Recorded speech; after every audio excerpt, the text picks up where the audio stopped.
Smart Listener, mari dukung pertumbuhan ekonomi syariah Indonesia untuk kemajuan dan kesejahteraan bersama. Segera kami hadirkan Smart Syariah bersama masyarakat ekonomi syariah. Smart Syariah, mencerdaskan dan menginspirasi. Selamat mengikuti.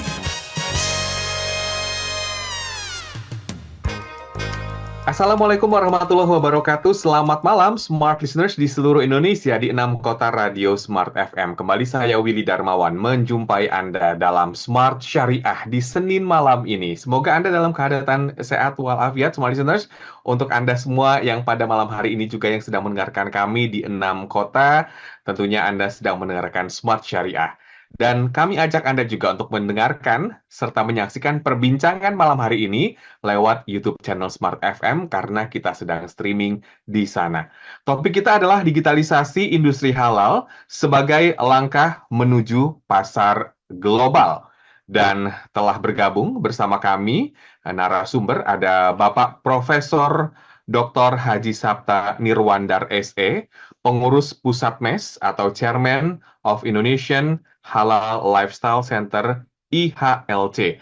Assalamualaikum warahmatullahi wabarakatuh, Pak Sapta. Waalaikumsalam, Mas Willy. Assalamualaikum buat Smart Listener dari Smart FM. Benar kan? Betul banget, Pak Sapta. Terima kasih telah bergabung bersama kami di malam hari ini, Pak Sapta. Dan Smart Listeners, untuk Anda semua, silakan Anda bisa menyaksikan perbincangan pada malam hari ini lewat YouTube channel Smart FM. Dan kita mulai dialog dan perbincangan di malam hari ini, Pak Sapta. Teknologi digital telah mengubah banyak aspek kehidupan kita saat ini ya. Nah, termasuk juga dalam industri halal. Nah, bagaimana teknologi digital itu mempengaruhi industri halal dalam beberapa tahun terakhir, Pak Sapta? Sangat ya, dan teknologi digital setelah revolusi teknologi sekarang meningkat lagi. Teknologi digital itu sangat cepat prosesnya dan sangat bermanfaat sebetulnya untuk semua aspek kehidupan kita. Itu yang penting, itu bermanfaat ya. Tentunya ada juga kalau salah urus ya, tentunya bisa juga tidak bermanfaat. Seperti apa? Ya, judi online itu ya tidak bermanfaat itu. Ya, itu juga efek lainnya. Tapi yang positif banyak sekali. Nah, termasuk di bidang halal. Nah, bidang halal apa? Ya, yang kemarin juga dibicarakan di acara ISEP ya, di mana Indonesia Halal Lifestyle itu mendapat amanah untuk menyelenggarakan international conference di acara itu. Nah, tentu kita mengundang pakar-pakar dan para praktisi di bidang digital. Perkembangannya sudah sangat cepat ya, umpamanya ada yang menawarkan konsep dan bahkan sudah mulai applicable, yaitu traceability. Apa sih itu, Mas, traceability? Yaitu kita bisa mengetahui dari end-to-end produk halal. Ya, kalau bahasa zaman dulu tuh dari mulai pertanian farm to table. Kalau restoran di tablenya. Jadi udah bisa tahu tuh gimana cara motongnya kalau ayam. Ya toh? Apakah dia pakai juleha atau julehe? Pakai jurus sebaik halal atau dia pakai mesin dan seterusnya. Terus sampai prosesnya. Kalau dia digoreng, gimana gorengnya? Pakai apa? Ya, kalau umpamanya kita Kentucky Fried Chicken, dia diolah pakai tepungnya apa, minyaknya apa dan seterusnya, sampai ke packagingnya. Nah, akhirnya sampai di table, sampai di restoran atau di klien, di customernya. Ini contoh satu, dia ada proses seperti itu. Kedua apa? Juga yang penting juga adalah situ kita bisa menjualnya, termasuk UMKM bisa menjual dengan online, dengan digital. Sekarang banyak rumah tangga atau katakanlah usaha kecil menjual dengan online, cukup dengan smartphone dia bisa menjual produk-produknya. Tapi juga ada yang disebut e-commerce. E-commerce itu ada macam-macam, ada Shopee, ada Bukalapak, ada banyak lagi yang lain. Nah, ini juga memfasilitasi penjualan produk-produk halal dengan model e-commerce. Nah, tentunya ini adalah efisien ya, dan juga dia bisa menjual banyak, bahkan juga bisa menjual jauh dari tempat tinggalnya, jauh dari tempat proses produksi itu sendiri. Nah, ini adalah salah satu contoh yang bisa dilakukan. Juga lain lagi apa? Pembayaran. Mhm. Sekarang pembayaran nggak usah bawa tas gede-gede, Mas Willy. Cukup Iya. kartu aja. Bahkan sekarang orang suka suka saya termasuk orang yang bawa cash. Nah, itu termasuk itu kuno tuh. Kalau yang Gen Z itu dia cukup kartu. Ada QRIS, ada Mhm.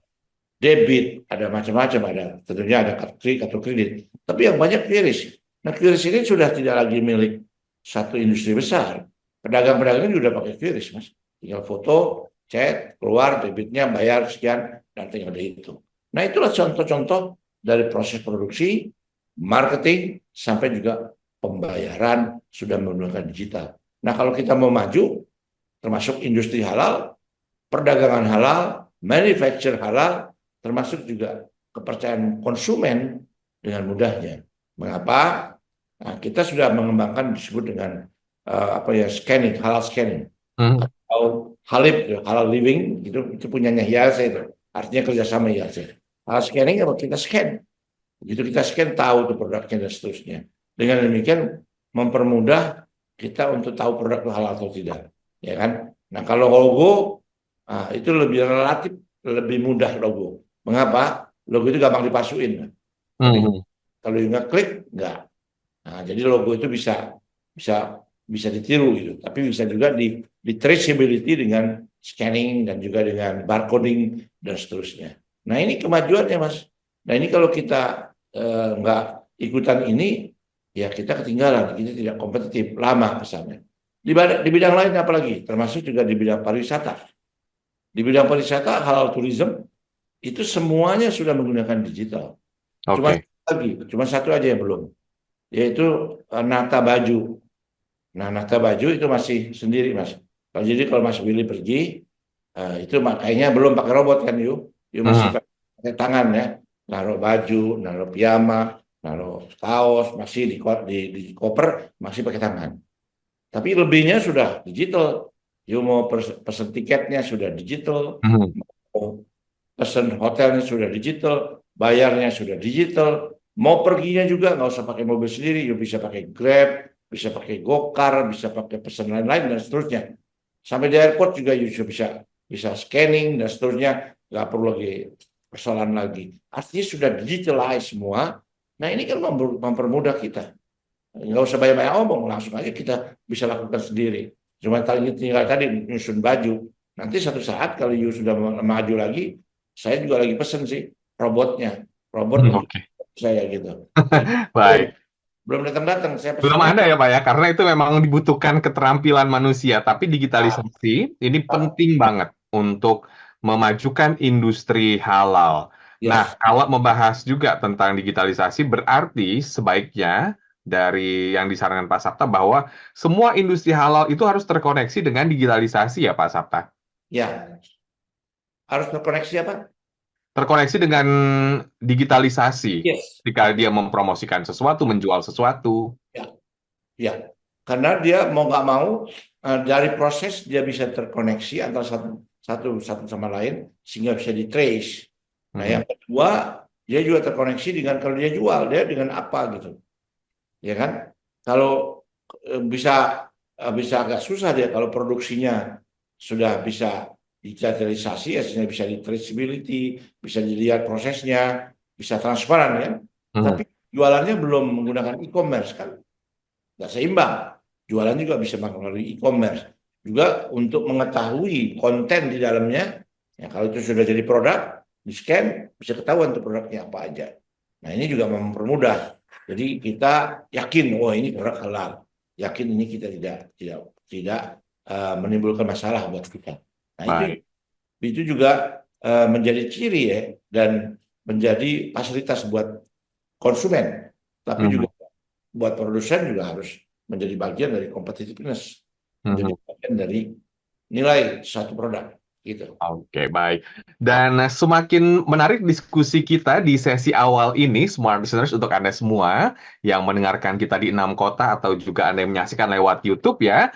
Anda sedang mendengarkan Smart Syariah dengan topik digitalisasi industri halal sebagai langkah menuju pasar global. Kita akan kembali setelah jeda iklan berikut ini.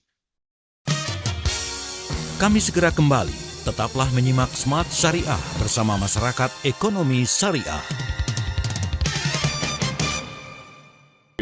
Heart of Kompas Gramedia Radio Network. Kami hadir bukan sekadar menghibur. Kami hadirkan berbagai program berkualitas, membuka wawasan, menginspirasi, dan menguatkan, melewati berbagai krisis dan situasi penuh tantangan. Menjadi panduan pengambilan keputusan bagi para CEO, direktur, manajer, profesional, dan pelaku bisnis di berbagai bidang. Dengan SIS AB Plus, serta rentang usia 25 hingga 45 tahun. Agar bisnis dan karir yang dibangun berkembang serta melaju seiring perkembangan zaman, dijalankan sepenuh hati, penuh kecintaan, tanpa kehilangan jati diri, selalu memiliki pandangan terbuka dan luas. Smart FM Network hadir untuk Anda di sejumlah kota di Indonesia. Jakarta, Yogyakarta, Surabaya, Medan, Palembang, Pekanbaru, Banjarmasin, Balikpapan, Makassar, dan Manado. Menjangkau Anda melalui berbagai platform digital dan media sosial, streaming, podcast, YouTube, Instagram, Facebook, dan Twitter. Meningkatkan peluang produk dan jasa Anda semakin dikenal, dipercaya, dan dipilih konsumen cerdas. Dengan dukungan tim activation kami yang kreatif dan profesional, jaringan yang luas, serta kolaborasi dengan unit Kompas Group of Media lainnya, kami merupakan mitra yang tepat untuk membangun brand awareness produk Anda. Smart FM mendukung pertumbuhan serta kemajuan karir dan bisnis Anda. Smart FM, the spirit of Indonesia. Smart FM, the spirit of Indonesia.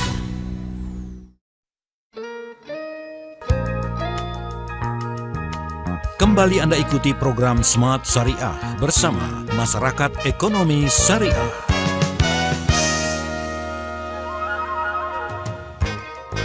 Terima kasih Anda masih bersama kami dalam Smart Syariah. Topik kita di malam hari ini adalah digitalisasi industri halal sebagai langkah menuju pasar global. Kembali ke Pak Stapta. Standarisasi yang lebih tinggi kini semakin tercapai berkat teknologi ya.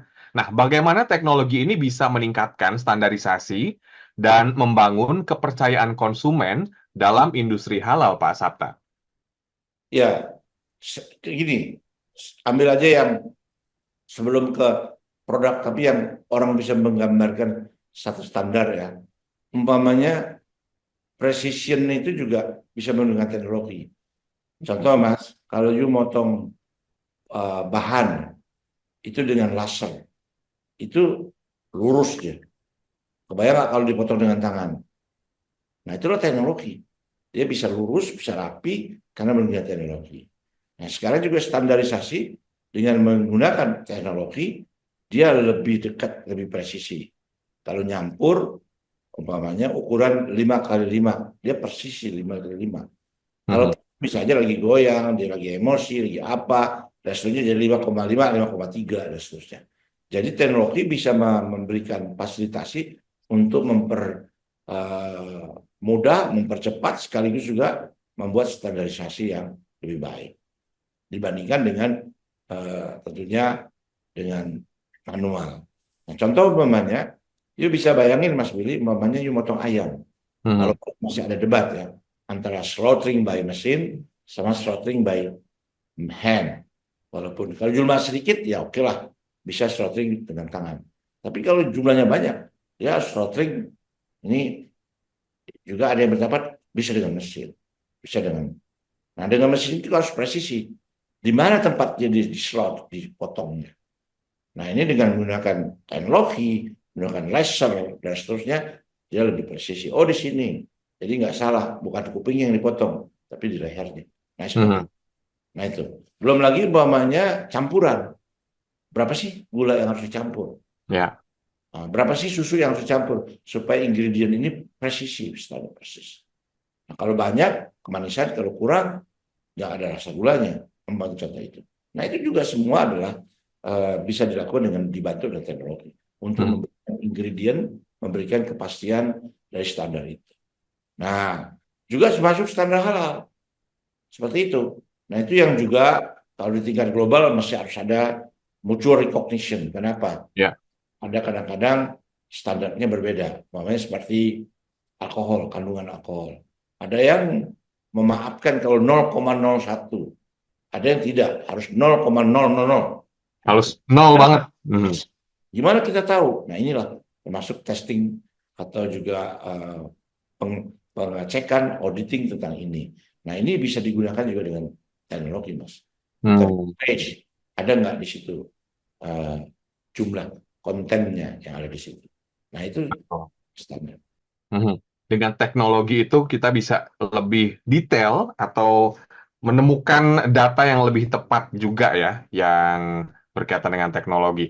Nah, digitalisasi juga membuka peluang besar sebetulnya bagi UMKM, terutama di sektor halal yang kita bahas pada malam hari ini. Apa saja sih Pak manfaat yang mungkin dirasakan Pak Sapta dari UMKM dari digitalisasi ini ya, dan bagaimana juga ini membantu mereka bersaing? Karena kalau kita lihat produk-produk di e-commerce itu sangat banyak banget. Nah, ini bagaimana pendapatnya? Ya tentunya produknya harus berkualitas, ya kan? Dan sehingga dia bisa kompetitif.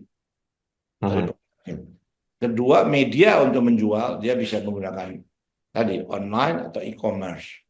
Ya memang harus kompetitif. Tapi kalau produknya bagus, juga konsumennya banyak, kan nggak ada masalah. Artinya tetap aja ruang marketnya besar. Contoh, ya saya setahu saya di Jakarta ini yang jual goreng ayam banyak banget, Mas. Karena pasarnya besar, dan juga ya sehingga konsumen memilih mau apakah ayam produk franchising, apa ayam lokal, atau ayam warungan dan seterusnya yang juga bisa disajikan dalam bentuk apa ya digital, artinya bisa dipasarkan melalui online. Nah itu pilihan masyarakat. Nah itu contoh. Tetapi buat si produsen, buat UMKM ini adalah peluang besar. Bisa bayangin nggak umpamanya ayam yang tadinya cuma hanya ada di Tebet. Ya.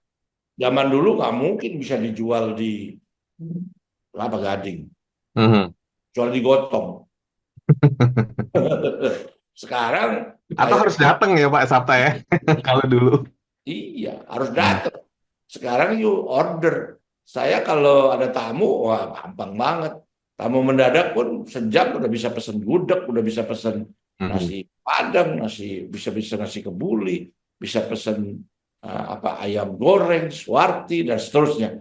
Nah itu karena online system, karena memudahkan kita untuk membelinya.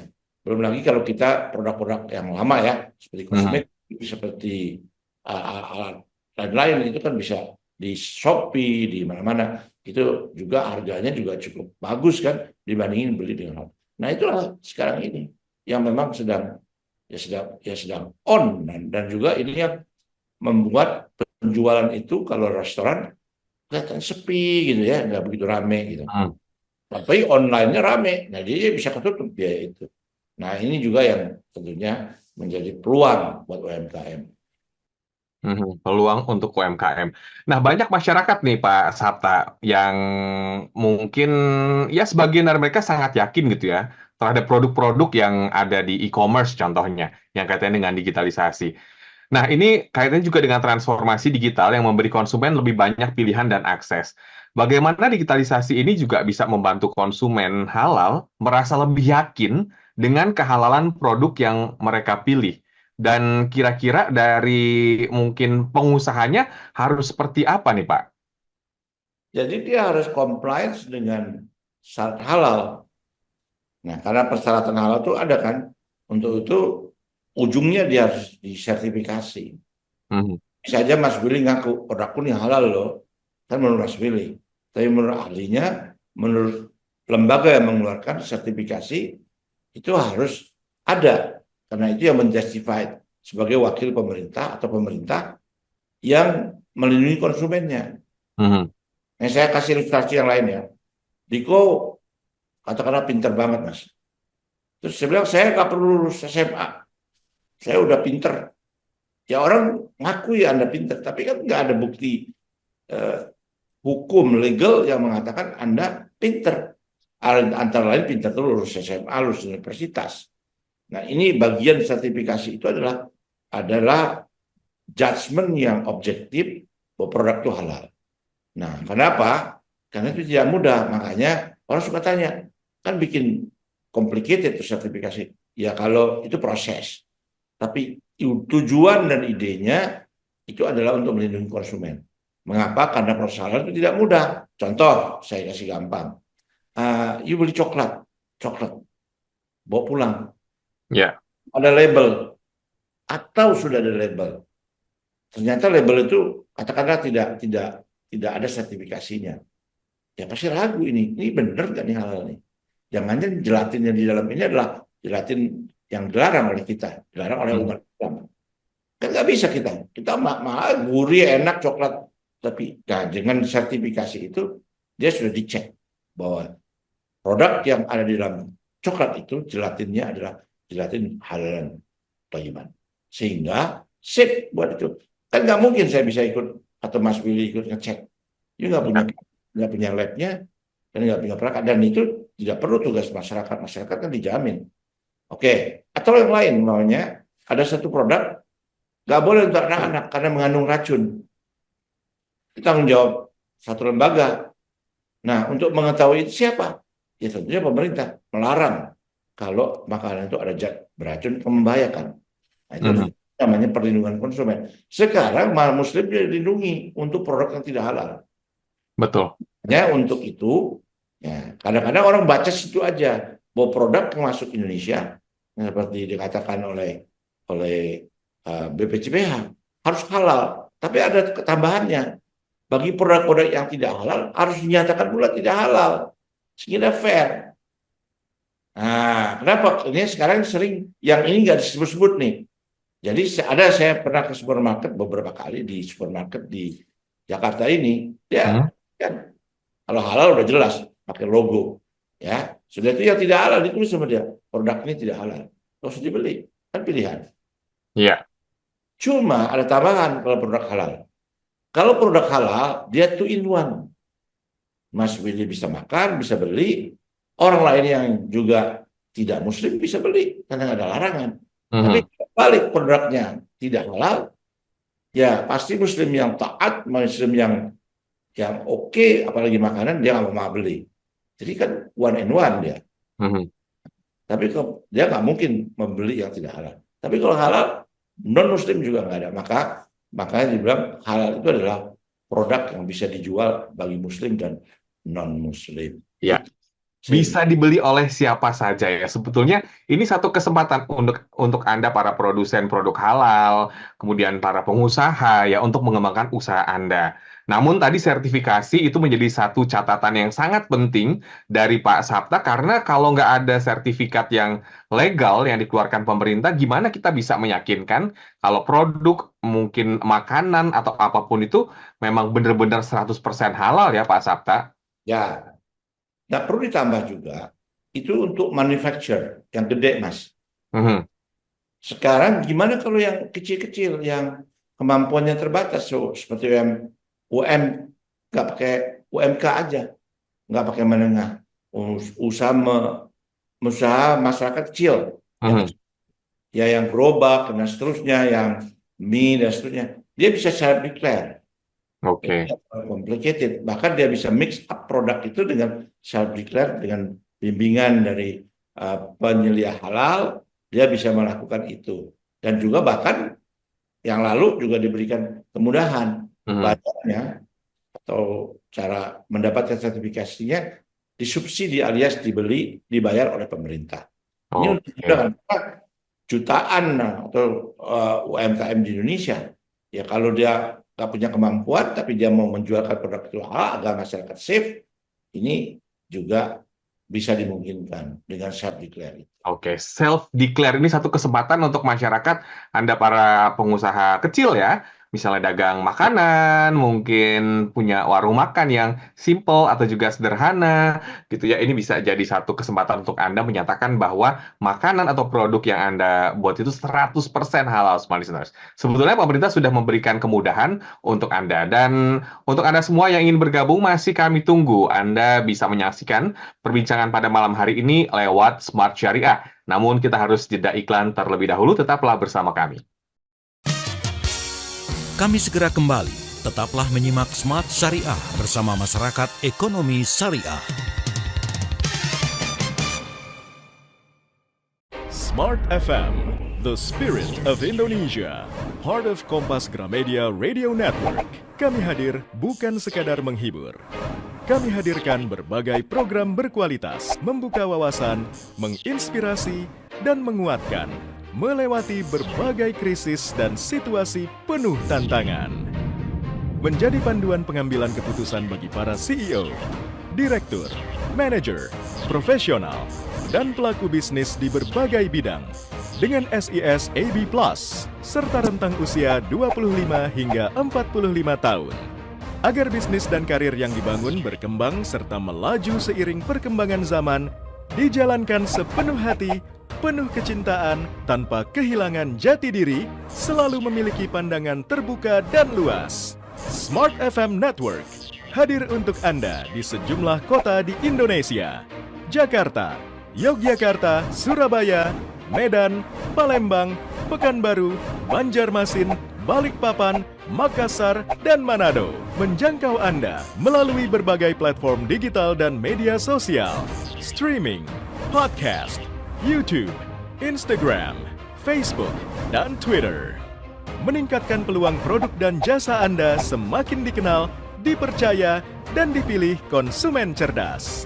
Dengan dukungan tim activation kami yang kreatif dan profesional, jaringan yang luas, serta kolaborasi dengan unit Kompas Group of Media lainnya, kami merupakan mitra yang tepat untuk membangun brand awareness produk Anda. Smart FM mendukung pertumbuhan serta kemajuan karir dan bisnis Anda. Smart FM, the spirit of Indonesia. Smart FM, the spirit of Indonesia.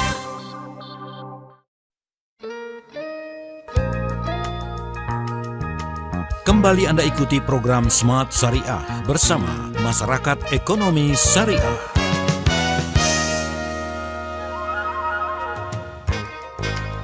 Terima kasih Anda masih bersama kami dalam Smart Syariah. Smart Listeners, topik kita adalah digitalisasi industri halal sebagai langkah menuju pasar global. Bersama dengan Bapak Profesor Dr. Haji Sapta Nirwandar SE, pengurus Pusat MES atau Chairman of Indonesian Halal Lifestyle Center IHLC, Smart Listeners. Dan kita lanjutkan diskusi kita pada malam hari ini. Nah, ini kaitannya dengan pemerintah nih, Pak Sapta. Jadi pemerintah kan sebenarnya memegang peran penting juga ya dalam regulasi digital. Apa saja langkah yang telah diambil untuk mendukung transformasi digital di industri halal? Jadi Mas Willy ya, bukan pakai juga loh. Pemerintah punya peranan Sangat penting. dalam rangka mengimplementasikan kemauan rakyat. Dari mana kok bisa saya bilang kemauan rakyat? Karena ada undang-undangnya. Undang-undang itu nomor 33 dan sudah diundang-undangkan tahun 2014. Sudah 10 tahun. Bahwa tadi produk yang di Indonesia itu harus halal. Baik juga yang impor harus halal. Produk dan services bahkan. Ya, itu pasal 26-nya dan ayat 1-nya begitu. Ayat 2-nya ya adalah itu bagi yang tidak halal silakan tetap boleh, tetapi harus dinyatakan bahwa produk itu tidak halal. Nah, di sini letaknya. Gimana bahwa itu produk dinyatakan halal? Disitulah ada namanya sertifikasi itu. Nah, ini sertifikasi inilah yang jadi tantangan. Karena selama ini challenge-nya dibilang mahal, berbelit-belit, yang dan seterusnya. Nah, mudah-mudahan ini semakin lama semakin cepat, semakin membaik dan betul-betul memberikan kemudahan. Nah, jangan nanti orang bilang cari yang bersertifikat, dari yang tidak bersertifikat aja susah halalnya, apalagi yang bersertifikat. Hmm. Artinya panjang urusannya. Nah, ini yang kita harus dukung pemerintah, dukung juga masyarakat untuk bisa terjadi simbiosa yang saling menguntungkan. Apa? Hmm. Bahwa sertifikasi halal relatif mudah didapat dan juga memberikan nilai tambah buat si pengusaha. Karena mestinya orang akan tambah beli gitu loh. Begitu halal orang nggak ragu lagi. Nah, kalau yang besar sih nggak ada masalah. Contoh yang besar. Mas Billy pernah lihat sushi tei? Ya. Halal. Coba tanya aja kenapa sih kamu tuh perlu halal, sushi tei kan terkenal. Ya kan? Barangkali banyak keluarga Islam yang coba-coba biarin aja lah. Paling juga nggak halal gitu. Tapi kan sedikit yang gitu. Yang banyak kan tanya, ini halal apa enggak? Nggak jadi masuk ya. Jadi untuk potensi loss-nya, karena Muslim nggak mau masuk di situ, besar. Oleh Hmm. karena itu kita sertifikasi, ditulis sertifikasinya halal. Kita jangankan jauh-jauh fisherman. Fisherman itu permen yang saya suka. Permen. Ya. Ya, yang saya suka kalau batuk. Hmm. Kalau lihat ingredientnya, nggak ada kemungkinan dia tidak halal itu. Hmm. Nggak masa fisherman dikasih minyak babi. Daging-dagingan gitu nggak mungkin ya Pak ya. Tetapi ada nilai lain supaya orang psychologic apa namanya market, Hmm. psychologis market. Sama orang kita ini suka nanya, nah kalau apa enggak? Daripada tanya-tanya pasang aja logo, gitu kan? Wah ya udah enggak ini. Dan juga ada, you pernah lihat jamu? Saya suka minum sih, tolak angin. Tolak angin bukan promosi tolak anginnya, yang biru apa ini kuning pasti ada sertifikat halal. Padahal dia dari tumbuh-tumbuhan. Why? Ini adalah karena market psychology yang terbangun. Jadi kalau seperti itulah, ya kan orang nggak ngarepin kalau naik pesawat itu jatuh, tapi pasang seatbelt. Nah, seatbelt ini ada nilai psikologinya juga. Udah aman deh pakai seatbelt lagi itu. Hmm. Tidak garansi 100%. Ini juga akan memberikan psikologi kalau dia pakai logo. Wah, udah nih, udah kalah. Zaman dulu tuh saya lewat Bali ya, itu pakai susu, itu nggak pakai halal. Sehingga mungkin penjualannya nggak seperti sekarang. Sekarang dengan logo, setiap yang lewat beli semua tuh pakai susu. Nah itu contoh-contoh bahwa proses halalan dengan sertifikasi itu juga memberikan. Dan juga bukan Indonesia, termasuk juga di Malaysia, termasuk juga di Singapura. Nah, saya pernah punya pengalaman, waktu itu saya masuk Delifrance. Delifrance itu franchise-nya Perancis di Singapura. Ya. Jualannya makanan-makanan kecil. Saya bingung juga, kaget juga, ini kan Singapura, bukan Indonesia. Saya tanya, kenapa kok Delifrance ini jualan snacknya atau tart, kue-kue gitu ya, kecil-kecil tuh halal. Orangnya jawab, GM-nya. Dia bilang, kita nggak mau kehilangan 30% market. Hmm. Kalau ini tidak ada begini, tidak ada logo Jakimnya, atau bukan Jakim, dia MUIS, gitu, MUIS, itu ulama ini Islam Singapura, dia akan kehilangan potensi pembeli dari Muslim. Nah, kenapa? Wajar aja, jawabannya gampang. Karena tingkat kesadaran, malum dia dikit, tingkat kesadaran Muslim di sana, pada umumnya 90% ke atas tidak akan beli kalau dia tidak halal. Nah, untuk tidak kehilangan pasar ini, ya beli. Tapi buat orang lain nggak ada persoalan. Waktu dipasang logo ya, juga ada di Delifrance itu. Sehingga dari segi bisnis, hal itu memberikan juga nilai tambah. Nilai tambah bisnis. Karena dia bisa, instead of one to one atau one to one, dia one to atau two in one. Jadi ini dua bisa masuk satu daripada satu lawan satu. Nah ini belum lagi yang lain-lain ya, kita nggak hitung. Yang pemeluk-pemeluk lain juga nggak ada persoalan masalah itu.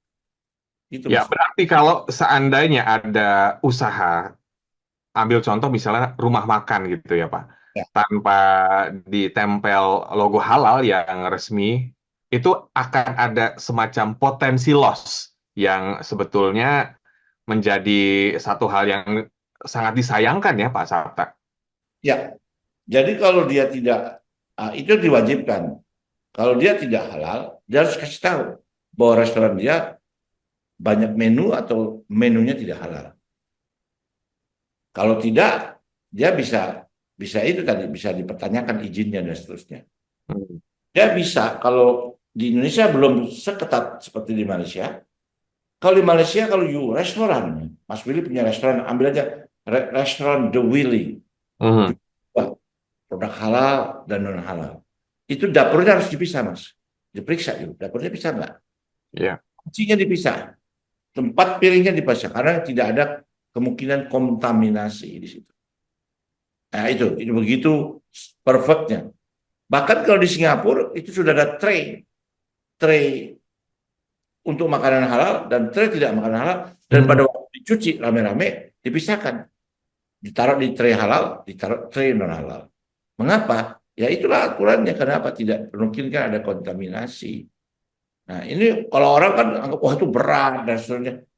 Enggak, selama itu dilakukan untuk konsumen karena itu permintaan konsumen. Enggak Mhm. ada yang berat, gitu. Cuman kalau yang bikin berat tuh pikiran kita aja segala macam diberat-beratin. Enggak, itu normal aja. Saya kasih contoh yang agak ekstrim, tak benar-benar saya kesalah. Mas Billy tahu produk yang top di Indonesia yang halal, tahu nggak? Mhm. Oh Mas, ya biar cepat Indofood, Ya, Indomie. saya baru mau ngomong mie instan ya. Namin Indomie. Indomie itu sebelum orang berbicara soal halal, dia sudah halal duluan tuh Indomie. Dan dia ketat sekali menjaga kualitas halalnya. Mhm. Buat saya bahaya sekali waktu produk dia tidak ketahuan ada campuran yang tidak halal, bisa mengurangi pasar. Umpamanya kompetitornya dari Thailand, dulu pernah ada kompetitornya dari Korea, dia jualan.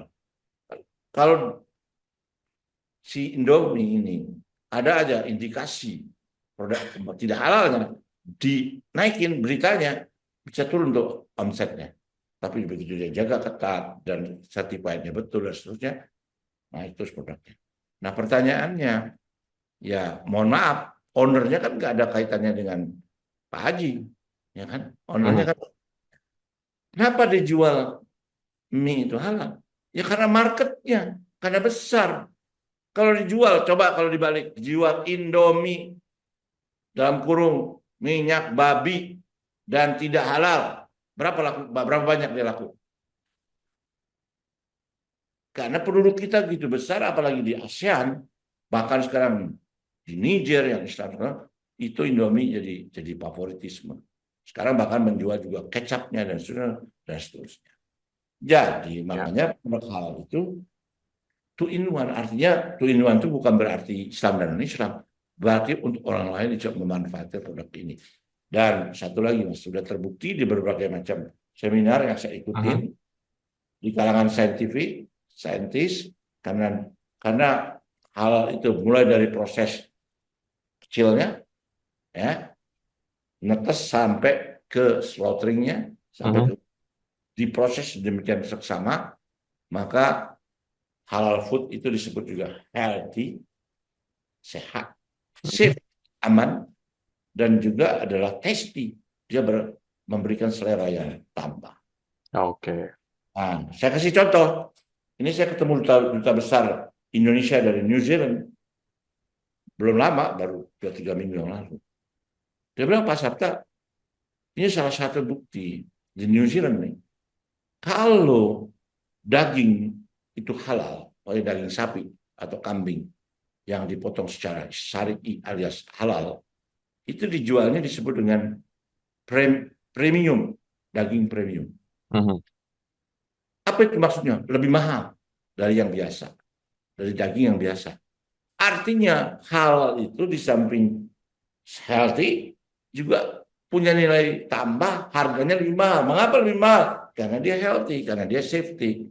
Maka disebut dengan beef di New Zealand halal adalah premium.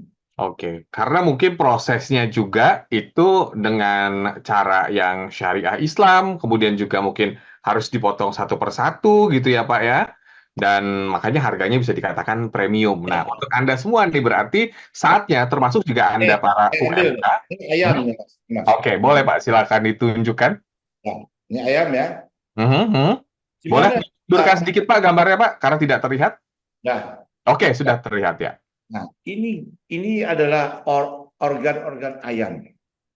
You lihat pisaunya di mana? Mhm. Saking detailnya, ini petunjuk dalam Islam untuk motong ayam. Nggak bisa sembarangan, supaya Mhm. ayam ini sempurna matinya untuk kita, untuk dimakan. Nah ini, nah kebayang umpamanya you diambil darahnya nggak sama ahlinya. Ambil darah tuh, cek darah, nggak sama Mhm. ahlinya. Sakit kan? Ya. Di mana uratnya salah urat dia diambil sembarangan, nggak bisa. Nah ini juga. Nah inilah, ini. Nah ini pakai ilmu ini, nggak sekedar main potong. Mhm. Ya, sempurnalah si ayam ini untuk dipersembahkan dagingnya buat kita. Gitu. Oke, baik. Jadi saya ambil contoh yang lebih ekstrim, hukuman mati. Kan hukuman mati dilaksanakan ditembak di jantungnya. Mhm. Kenapa nggak ditembak kupingnya mas atau matanya? Nggak mati-mati dia kalau mata atau kuping. Jantung sentralnya dia langsung. Pada umumnya langsung meninggal. Sama. Jadi urat ayam ini dengan pisaunya tadi juga ditempatkan di tempat yang pas untuk dia supaya segera meninggalkan alam. Itu. Mhm. Nah, Baik. itu diatur sedemikian rupa, itu bisa difilmkan, bisa dilihat proses itu. Sehingga itulah bisa di-retrieve, di-trace. Benar nggak? Nah, yang anehnya ini nih, ya ayam terbesar exporting, itu daging ayam terbesar dari Brazil, Mas. Brazil itu adalah eksporter terbesar ayam. Nah, ini dia potongannya sudah sangat Islami. Oke, wow. Dia diekspor ke OIC dan seterusnya. Padahal Brazil itu bisa dikatakan bukan negara Muslim yang mayoritas ya, tapi dia sudah melakukan proses itu ya Pak Sabta, luar biasa. Jadi Brazil itu negara, kita harus hati-hati tuh. Brazil adalah negara yang penduduk Muslimnya sedikit atau Mhm. mayoritas penduduknya di sana adalah agama lain. Islamnya penduduk Muslimnya cuma 2% atau 1%. Mhm. Tapi dia bisa memproduksi produk halal termasuk ayam dan lain-lain itu ke negara-negara OIC. Oke, baik. Pak Sabta, kita harus jeda iklan dulu untuk Anda semua semakin seru diskusi kita pada malam hari ini ya. Anda jangan kemana-mana, tetaplah bersama kami dalam Smart Syariah. Kami segera kembali. Tetaplah menyimak Smart Syariah bersama Masyarakat Ekonomi Syariah. The spirit of Indonesia.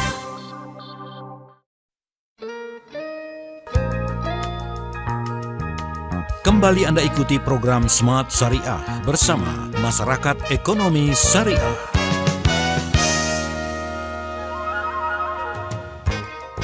Terima kasih Anda masih bersama kami dalam Smart Syariah. Tidak terasa sudah masuk sesi terakhir. Topik kita adalah digitalisasi industri halal sebagai langkah menuju pasar global. Bersama dengan Bapak Profesor Dr. Haji Sabta Nirwandar SE, pengurus Pusat MES atau Chairman of Indonesian Halal Lifestyle Center atau IHLC.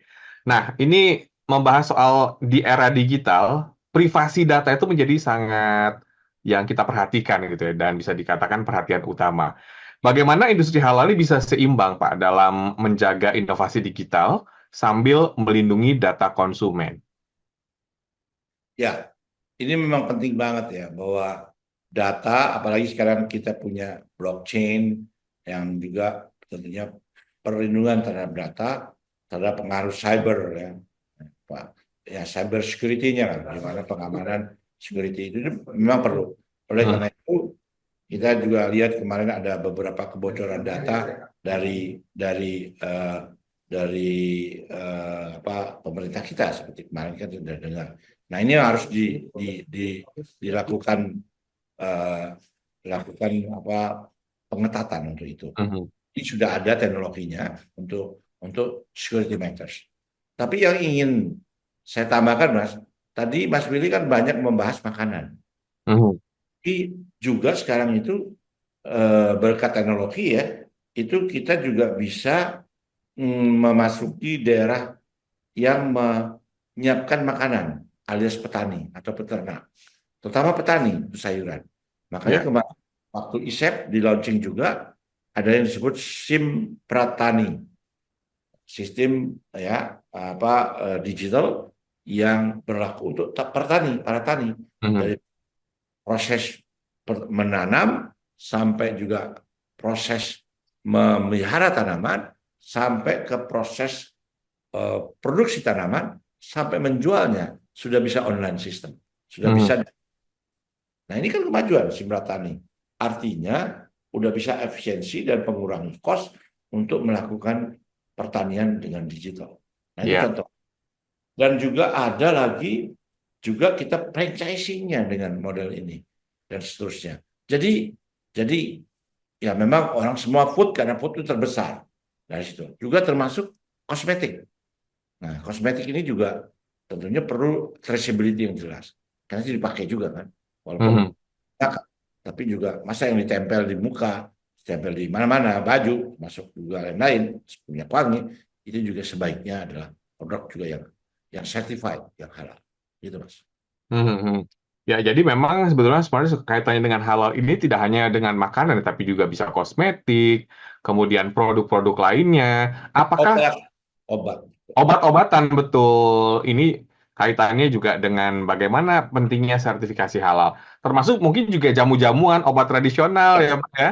Ini kan banyak nih kita melihat di masyarakat, misalnya ramuan apa gitu kan. Ya, Ini kalau ada sertifikat halal sebetulnya meningkatkan kepercayaan masyarakat dan akhirnya masyarakat jadi pede belinya. betul. Jadi pede dan jadi tidak ada keraguan untuk beli itu. Gitu. Mhm. Itulah yang disebut dengan, maka ada undang-undang. Kita itu yang satu-satunya kayaknya sih di negara-negara OIC yang punya undang-undang halal. Karena kita atur supaya terjadi keadilan. Gitu. Nah yang selalu dipermasalahkan adalah gimana yang tidak. Yang tidak ya kasih tahu aja tidak. Gitu loh. Gitu. Malah ada yang mengusulkan, saya dulu beberapa kali, Pak kenapa nggak dibalik aja? Yang dinyatakan tuh produk haram. Yang halal nggak usah karena orang kita kan muslim semuanya. Mhm. Ya Dominan. enggak, karena produk halal itu tidak mudah. Produk halal itu tidak mudah untuk dibuktikan. Makanya Quran membaca menuliskannya halal untuk ibadah itu yang untuk dimakan. Kenapa? Nah itu tidak yang tidak haram disebutnya, tapi yang halal untuk ibadah itu. Hmm. Baik ya. Nah, bagaimana dengan pakaian, Pak? Ini kan juga mungkin bisa sedikit disoroti gitu kan, karena di Indonesia juga pakaian yang syari ini cukup berkembang ya untuk lifestyle ya, Pak Sabta. Jadi ini itu termasuk ada 6 produk atau 6 hal yang bisa dimasukkan atau bisa dikategorikan harus mempunyai sertifikat halal. Hmm. Nah, itu yang disebut barang gunaan. Ini hati-hati Mas, karena kita baru baru kalau nggak hati-hati orang jadi takut gitu. Apa sih barang gunaan? Barang gunaan itu antara lain baju, Mhm. tekstil. Kok tekstil aja bisa gitu? Bisa saja. Karena baju itu ada juga yang pewarnanya. Hmm. Ya, kita juga peng, peng, apa namanya, penguatnya atau pengentalannya pakai produk-produk yang non halal. Oh ya, sepatu ada tuh Pak. Sepatu saya pernah lihat dari kulit babi juga ada. Itu kan non halal berarti ya. Tapi dia memberikan statement sih ketika kita lihat oh mengandung kulit babi gitu. Jadi justru itu pilihan. Nah, ya dia kalau produk itu sudah jelas seperti sepatu, seperti di Singapura ditulis sepatu ini adalah kulit babi. Ya silakan yang bisa menggunakan itu silakan pakai. Tapi kalau buat kita kan choice, life is choice, pilihannya. Mhm. Nah, pilihannya buat kita. Nah, disitulah keadilannya. Kita boleh memilih. Kalau kita tidak memilih, kita nggak tahu yang dipakai apa. Contoh ya kalau pakaian, you bisa bayangin di kau sholat gitu ya, sholat terus yang dipakai tidak halal, bahkan cenderung tidak dibenarkan dipakai Ya. karena dia nggak tahu. Kan sayang sekali. Lebih ekstrim lagi juga haji, pakaian umroh, pakaian haji, Mhm. ya itu ikhram, pakaian ikhram. Pakaian ikhram itu ternyata di dalamnya seperti apa?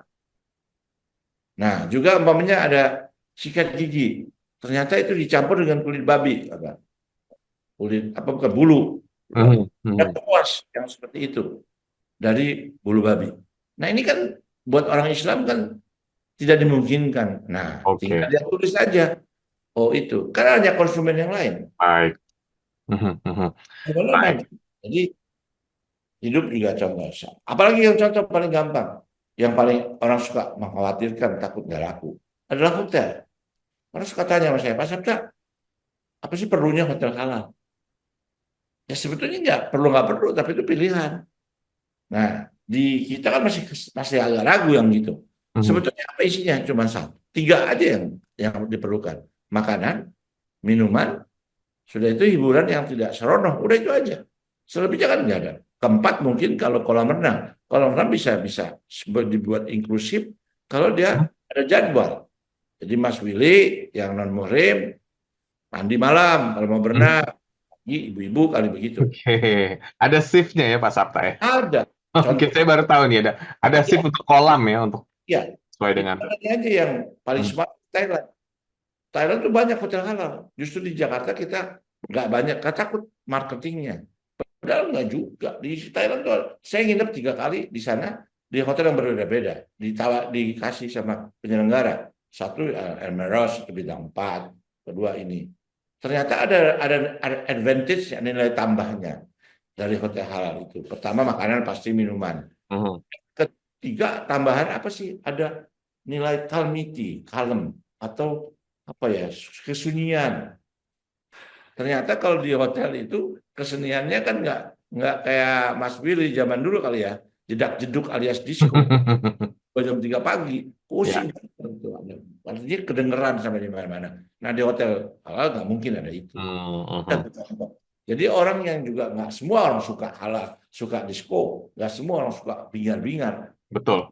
Jadi punya market dan pasar yang sangat luas sebetulnya, termasuk juga dalam hal properti hotel tadi ya, Smart Listeners ya. Saya sih taunya ada satu atau dua di Indonesia ini yang menerapkan, tapi mungkin akan terus tumbuh dan sebetulnya lebih banyak dari yang saya perkirakan tentunya. Ya. Dari Dan yang, itu pilihan juga. Mhm, Sama juga saya ambil contoh mall.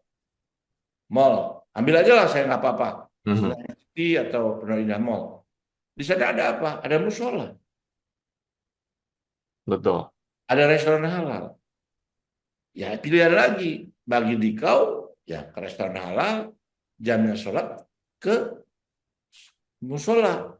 Mhm, Bahkan di Senayan City itu musolanya disebut musola eksekutif. baik. Saya tanya kenapa kok pakai eksekutif? Karena satu ada penjaganya, kedua ada locker untuk barang-barang kita supaya aman di lock. Yang ketiga bersih dan terurus disebut eksekutif. Jadi orang betah setelah di situ. Baik. Jadi kalau dia datang sebelum zuhur dia zuhur. Sudah itu dia nyambah lagi ngobrol makan dan seterusnya. Ketemu asar dia asar. Ketemu lagi maghrib. Nah dia lama tinggal di sana dia bisa sholat bisa ibadah. Dan buat si owner, buat si pengusahanya atau owner dari hotel itu atau owner dari apa mall itu kan tambahan duit, Mhm. kemungkinan tambahan duitnya tinggi. Kenapa? Karena dia nggak mungkin tinggal dari zuhur sampai sampai maghrib sampai isya nggak makan, nggak minum, Oke, baik. pada Mhm. puasa nggak mungkin kan. Nah, kalau dalam unsur pariwisata tuh dia bilang apa? The more they stay, the more they spend. Oke, baik, Pak Sabta. Kalau makin lama orang tuh tinggal di satu tempat, pasti ada keinginan untuk spending. Mhm, mhm. Dan Makanya di seperti orang paling minum air putih kan. Oke, Pak Sabta di sesi terakhir ini sayang sekali waktunya sangat terbatas. Mungkin di 1 menit di closing statement mungkin kepada smart listeners yang mendengarkan kita cukup banyak di 6 kota pada malam hari ini. Mungkin apa nih Pak soal teknologi yang mendorong inovasi produk halal? Bagaimana peran teknologi digital itu juga dapat memacu inovasi di industri ini dan apa contohnya? Sayang sekali cuma 1 atau 2 menit Pak Sabta boleh ditambahkan sebagai closing statement. Yang pertama, halal itu adalah untuk semua orang. Mhm. Halal itu juga di samping healthy, dia juga punya bisnis opportunity, peluang bisnis buat Mhm. semua orang. Ya kan? Itu yang pertama. Kedua, halal ini juga bisa memanfaatkan kemajuan teknologi. Baik dari segi produksi, traceability, artinya untuk melihat produksi itu, Hmm? juga memproses dari mulai pertaniannya, artinya resources untuk produksinya. Mhm. Sayur kayak pertanian sayur, bisa juga dari peternakan ayam dan seterusnya. Jadi produksi juga sudah bisa menggunakan digital, sudah bisa menggunakan teknologi. Nah, berikutnya apa? Proses pasti. Berikutnya adalah marketingnya. Betul. Kita bisa menggunakan online, bisa menggunakan e-commerce, bisa juga ekspor, bahkan juga produk-produk itu bisa diketahui di dunia dengan model online. Sehingga halal itu juga harus memanfaatkan kehadiran digital teknologi, memanfaatkan juga blockchain, memanfaatkan AI dan seterusnya. Sehingga produk halal itu tidak tertinggal juga dengan produk konvensional lainnya. Baik. Halal betul halal untuk iban, juga halal dari sisi konsumen, juga kemajuan dari segi produsen karena dia sangat kompetitif. Yang ketiga tentunya kita tidak tertinggal dari kemajuan dan perkembangan teknologi yang bermanfaat untuk menekan cost, untuk menekan juga cost, dan juga untuk sekaligus menekan juga biaya untuk marketing dan seterusnya. Mhm. Ya kan? Nah, kebayang kalau Mas Willy, saya tutup dengan yang paling sederhana. Kalau ngasong ya atau menjualnya keliling Jakarta, capek kan? Tapi dengan online juga perlu keliling Jakarta, tetap aja di tokonya tetap di Tebet, umpamanya di mana, tapi sebarannya bisa ke Jakarta Utara, Jakarta Barat, Jakarta Timur, dan Jakarta Timur. Dan Baik. berkat online, saya nggak perlu ke studio.